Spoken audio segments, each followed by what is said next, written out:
In the heart of a dark and war-torn world, a brotherhood of warriors exists, cloaked in solitude and shrouded in mystery. They are the observers, instruments of a divine power. Their minds and bodies have been honed into living weapons. They are summoned from their secluded sanctuary only in times of dire need, and their arrival on the battlefield can turn the tide of war with a single word. But the power they wield comes at a terrible cost. In times of dire need, the Synod of Strategic Prophecy steps in. This enigmatic council serves as the observer's handler. Little is known about its inner workings, but they meticulously choose the battles where an observer's intervention can tip the scales. Today, we look into the lore of the observers, the warrior monks of the Trench Crusade. We'll explore their origins, the burden they bear, and the true price they pay for their unmatched power. Mystery surrounds their motivations, with some whispers suggesting they may have goals beyond just winning the war. The Synod sends its famed observers to support the war effort. This order of warrior monks lives a life of absolute solitude, sharpening their minds and bodies to make themselves living weapons in the hands of God. Once a soldier joins the order, they very rarely leave the Temple of the Word. This shrouded monastery serves as the training ground and sanctuary for the observers. It's rumored to be located somewhere deep within a blasted wasteland, untouched by the ravages of war, clouded in secrecy. Here, potential observers undergo rigorous physical and mental conditioning, honing their martial skills and learning to withstand the strain of God's voice. Only when summoned to the battlefield, their unique abilities can decisively shift the balance in favor of the faithful. Even the slightest disturbance to their prayers or training will make them unable to commune with the Lord of all creation.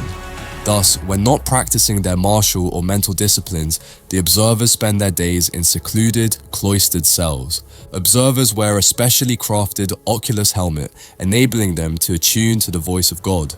This remarkable connection grants them the capacity to simultaneously perceive the immediate past, present, and future to a degree. This elaborate headgear is more than just a tool for communication.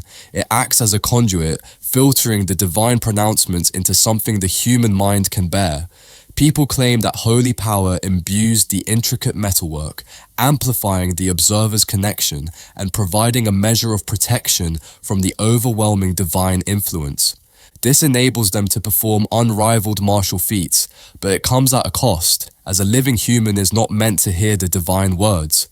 Since the voice of God never fades, they must concentrate with superhuman focus to extract the righteous guidance from the narrative that spans from creation's inception to the present moment.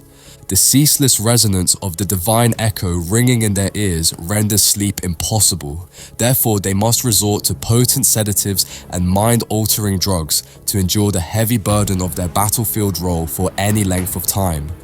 The voice's burden is not just mental. The constant influx of divine energy leaves the observers gaunt and pale, their bodies ravaged. Their dependence on mind-altering substances further weakens them, leading some to question if they are truly instruments of God or merely pawns burned out by something they believe to be God, but are not. They identify the voice they hear as the Lord of all creation, but it's unclear exactly what this deity or entity is. Is it a benevolent God guiding humanity, or a more ambivalent force playing a grander game? The observers themselves grapple with these questions, their faith tested by their constant exposure to what they believe to be the divine. These additional details paint a more nuanced picture of the observers. They are not merely holy warriors, but tragic figures burdened by a power they barely understand. Their presence on the battlefield inspires awe and fear in equal measure, leaving one to wonder if their intervention truly serves the cause of good or merely prolongs an unending conflict. The observers diligently practice the recitation of God's words, granting them the power to issue commands to anyone they address, friend or foe. Their helmet's special metal allows them to replicate the holy word as closely as possible, compelling any creature in creation to obey them momentarily to a degree. While the observer's pronouncements hold immense sway, they are not absolute. The strength of the compelled creature's will and the clarity of the observer's command both play a role. A wavering observer or a deeply entrenched enemy might resist the call, albeit with great difficulty. And as we close the book on the observers, at least for this time, one question lingers. Are they champions of the divine or tragic pawns in a cosmic game? Their faith and unparalleled power leave an indelible mark on the battlefield, but the cost they bear raises troubling questions. Join the conversation in the comments below. What are your thoughts on the observers? Are they heroes or something more sinister? Until next time, thanks for joining us on this exploration of the Trench Crusade's most enigmatic warriors. Don't forget to like and subscribe for more deep dives into the lore of the Trench Crusade. Until next time we meet, have a great day.